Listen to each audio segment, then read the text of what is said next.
Безопасность дорожного движения никогда не теряет своей актуальности. Ввиду этого сотрудники ГИБДД Жиганского района провели очередное мероприятие, направленное на несовершеннолетних участников дорожного движения в рамках акции «Безопасное колесо-2016». Подробности в материале наших корреспондентов.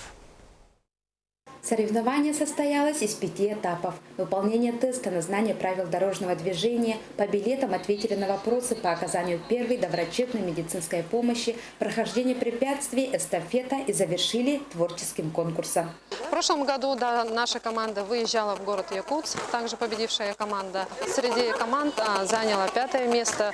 Это, считаю, очень хороший результат, так как наш район северный, маленький район, наравне соревновались с такими большими районами, как Нерюнгри, Мирный, Усалданский, Мдинский районы. Поэтому я считаю, это очень хороший результат. Судьями соревнования стал отряд юных инспекторов движения ДПС, созданный в Жиганске в 2015 году. Как правило, юные инспекторы движения являются ближайшими помощниками госавтоинспекции в пропаганде норм и правил безопасного поведения на дороге, как среди детей и подростков, так и взрослых участников дорожного движения.